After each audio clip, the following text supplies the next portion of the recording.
Ei, me fala uma coisa, qual é a importância da palavra meia-noite nas Sagradas Escrituras? Que relação ela tem a ver com a minha vida? Será que a meia-noite influencia de alguma forma na praticidade da minha existência? Qual a aplicabilidade, o simbolismo da meia-noite nas Sagradas Escrituras? Essas e outras questões serão respondidas nesta videoaula, então não percam!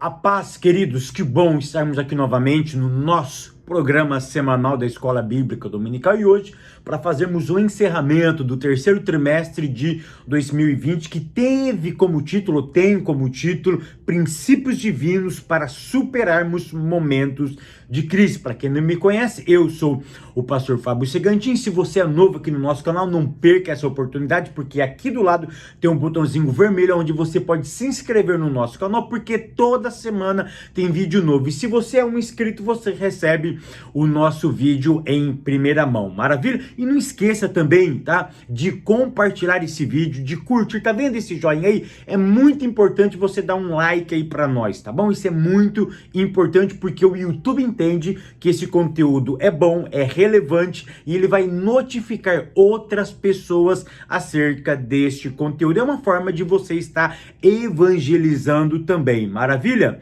E não esqueça também de deixar o seu comentário, porque isso é muito importante. Queridos, me sigam nas redes sociais, tanto no Telegram quanto no Instagram, tá bom? A partir de semana que vem, eu vou começar a postar vídeos com mais frequência, tanto no Telegram quanto no Instagram. E tá vendo essas imagens aqui, ó? Todas elas vocês podem baixar tanto do Telegram quanto no Instagram. Maravilha? Então, de número 13, que tem como título A Vigilância Conserva Pura a Igreja. Leitura bíblica em classe se encontra no Evangelho de Mateus, capítulo 25, do verso 1 ao verso de número 13, onde vamos falar um pouquinho sobre a parábola das 10 virgens. Querido, presta atenção, hoje eu não vou comentar sobre a parábola das 10 virgens. Eu vou deixar aqui em cima, vai aparecer aqui em cima, vai aparecer aqui embaixo um link da onde eu comento sobre a parábola das 10 virgens, ok?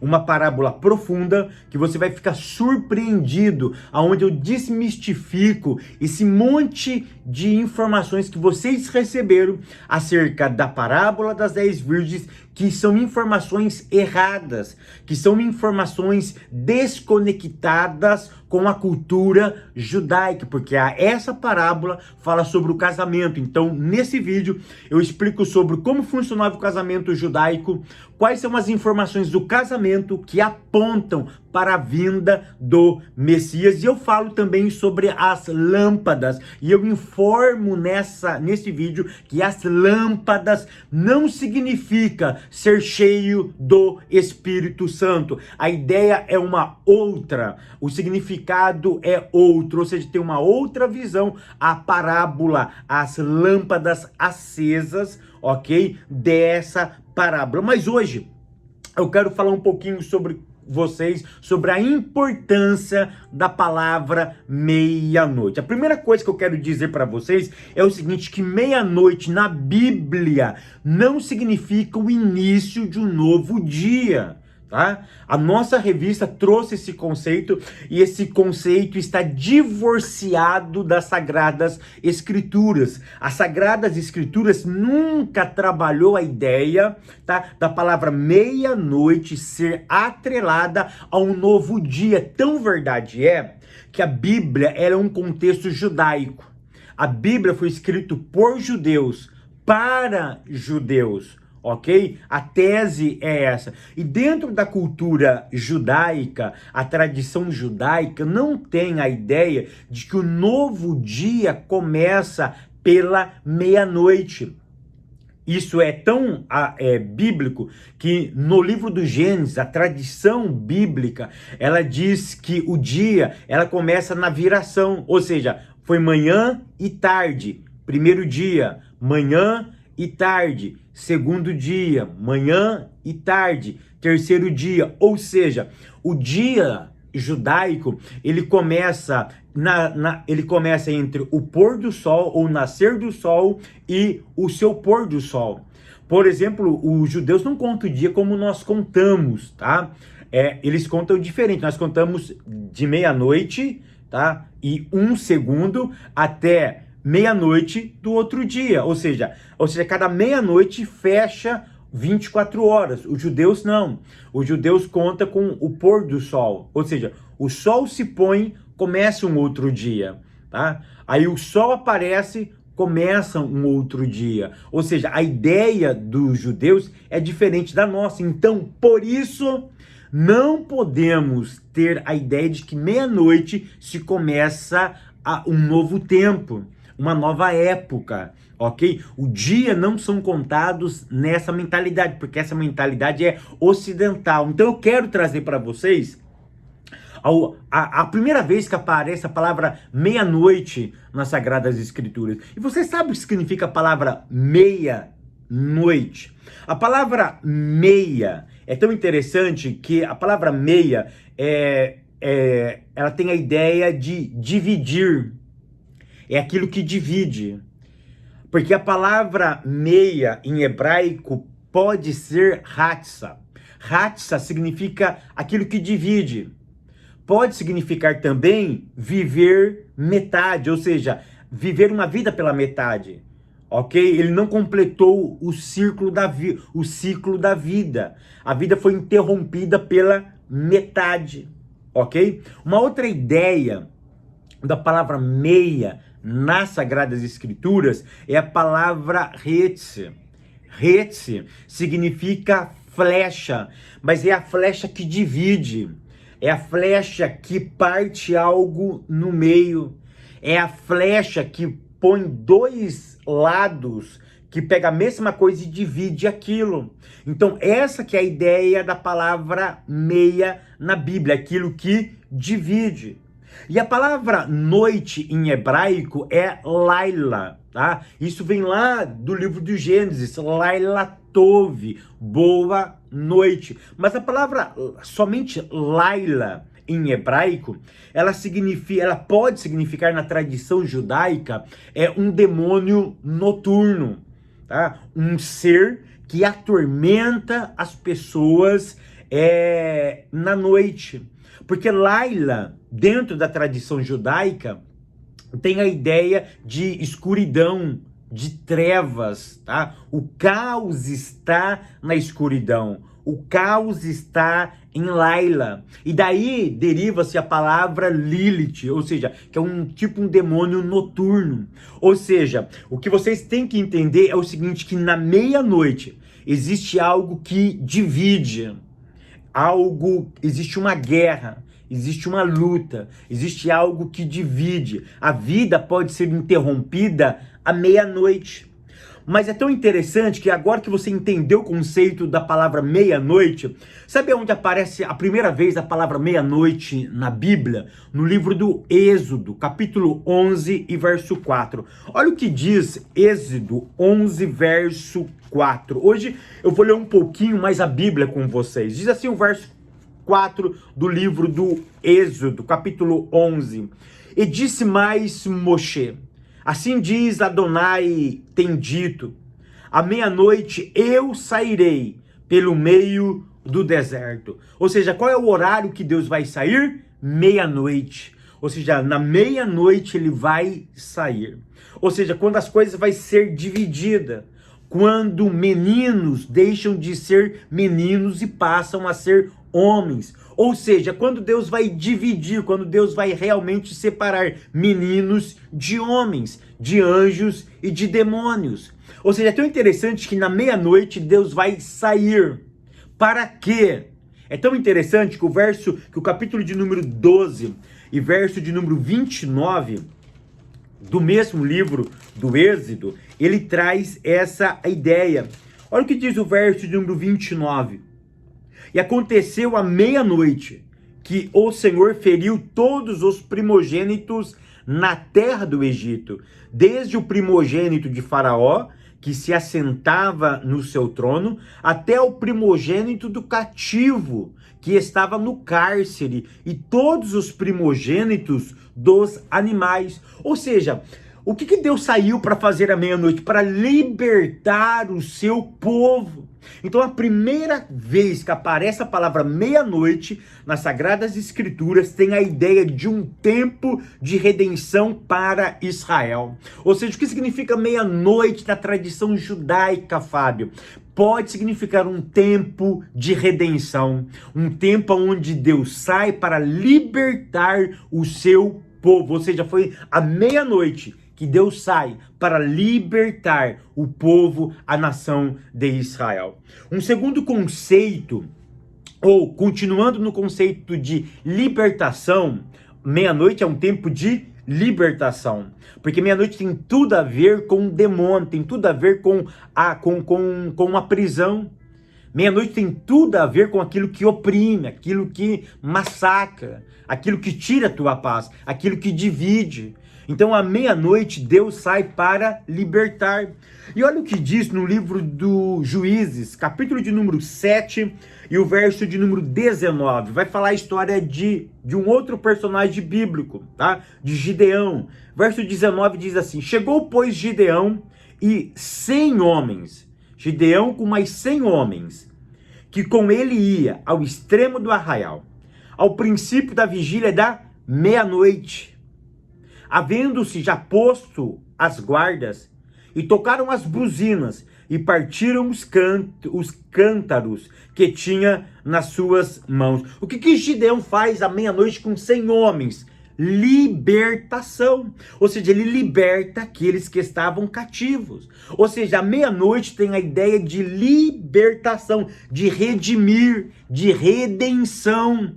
Isso é muito interessante. Tá? Nessa mesma ideia, olha o que diz o livro de Ruth, capítulo 3, verso 8. Ruth, vocês conhecem a história de Ruth, ela queria se redimir, ela e a sua nora, porque ambas perderam os seus esposos e voltam, tá, da cidade de Moabe para a terra de Judá, esperando que um parente próximo pudesse redimi-la, tá? Remir ela, libertar ela, dar uma dignidade nova para ela. E olha o que ela recebe no capítulo 3, verso 8. No capítulo 3, verso 8, ela recebe uma promessa de redenção, de libertação. Aí olha o que diz o verso número 8. E sucedeu que pela meia-noite,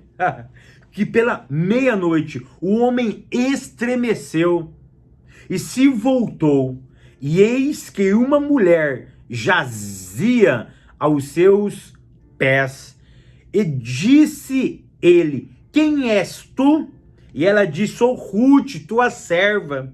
Estende, pois, tua aba sobre a tua serva, porque tu és o remidor. Ou seja, à meia-noite estremeceu, e aquele homem deu uma esperança para Ruth. Ou seja, no capítulo 3, verso 8, existe uma promessa de redenção à meia-noite.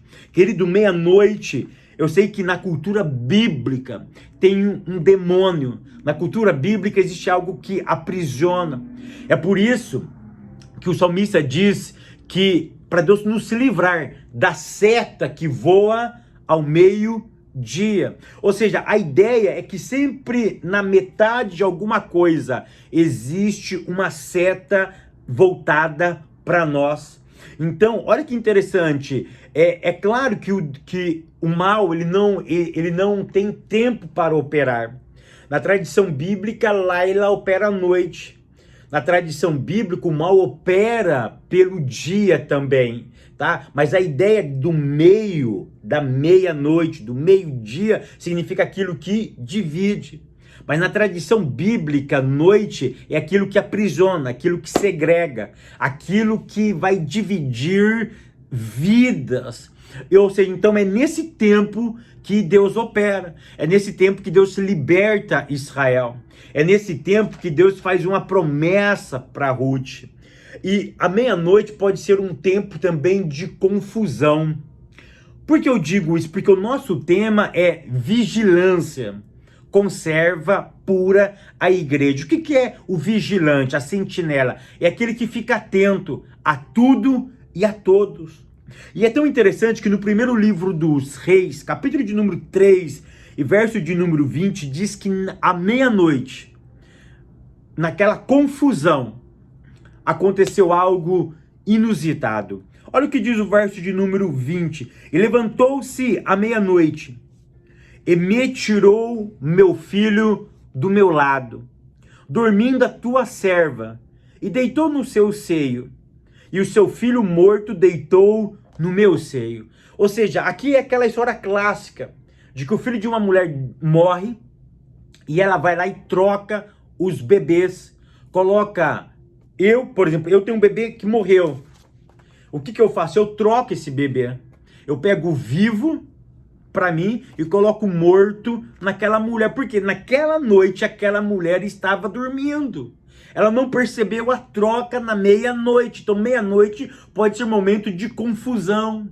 Meia-noite pode ser um momento onde você está frágil, onde você pode estar fragilizado pela atividade da vida e pode estar dormindo.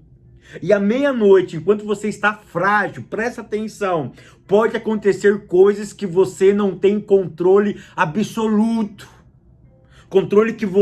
Situações que você não domina, situações que você não tem como agir. E na hora que a vida recomeça novamente, na hora que você volta do seu sono, você percebe que alguma coisa aconteceu de errado. Mas o que eu gosto de entender desse texto é o seguinte, que mesmo na fragilidade humana, mas se eu tenho um histórico, se eu tenho uma intimidade com Deus, Deus preserva a minha vida. Ou seja, essa mulher foi preservada mesmo tendo a vida do seu filho trocada. E o que ela ganha com isso? Ela ganha o quê? Uma intervenção divina. Ou seja, à meia-noite, mesmo eu fragilizado, pode acontecer uma bagunça na minha vida. Mas Deus ainda usa de misericórdia e Ele nos protege da meia-noite, da confusão desta meia-noite. O Salmo 119, verso 62, olha o que diz o Salmo 119, verso 62. À meia-noite me levantarei para te louvar pelos teus justos juízos. Olha o horário que o salmista iria levantar, à meia-noite. O que isso significa, Fábio? Davi, ou o salmista, ele entendia que a meia-noite é o tempo em que Deus opera juízos e justiça. Ou seja, ele entendia que na meia-noite ele iria levantar, porque é um tempo onde Deus intervém. É um tempo que Deus fez justiça lá em Israel, lá no Egito, pelos israelitas. À meia-noite, Deus sempre faz justiça. Sempre, à meia-noite, Deus separa meninos de homens, de joio de trigo, daquele que serve e aquele que não serve. E por isso que ele levantaria à meia-noite, no meio do caos, no meio da guerra, no meio da confusão, e iria dizer que Deus ainda controla o universo. O salmista está querendo dizer aqui também o seguinte, que não existe nenhum tempo na nossa existência que Deus não intervém na nossa história. Ele é controlador dos tempos, ele é controlador das estações, ele é controlador da nossa atividade humana. Ele vê essa atividade e ele interfere. Por isso, a atividade, a gratidão do salmista é enorme, de levantar no momento, nesse tempo específico, nesse tempo de libertação, nesse tempo de promessa, nesse tempo de guerra, nesse tempo de confusão, mas num tempo que Deus cuida também de nós, porque Ele lembra da nossa fragilidade, lembra que somos pó. É um tempo de louvor também. E eu quero terminar essa aula dizendo que é um tempo que Deus liberta Ele liberta nós de algo físico também. Olha o que diz Atos, capítulo 19, verso 25. E aqui eu encerro as minhas palavras. E perto da meia-noite, Paulo e Silas oravam e cantavam hinos a Deus, e os outros presos o escutavam. E de repente, sobreveio um tão grande terremoto que os alicerces do cárcere se moveram, e logo se abriram todas as portas e foram soltas a prisão de todos. Ou seja, meia-noite é um tempo onde Deus se liberta eu e liberta os outros. É um tempo onde eu louvo e Deus intervém. É um tempo onde Deus liberta, onde Deus cura, onde Deus diz para você, seja livre. Ou seja, eu te dou liberdade, age, faça, aconteça. É um tempo onde Deus diz assim, você pode agora andar com as suas próprias pernas, eu te dou liberdade, eu te dou vazão, saia, proclama o meu evangelho, fala do meu amor, prega aquilo que você está vivendo, prega aquilo que você tem convicção, aquilo que eu te ensinei, viva esse momento de libertação. Que o Eterno continue te abençoando, a tua casa, a tua vida, os teus negócios, e eu te espero no próximo trimestre, aqui, querendo Deus.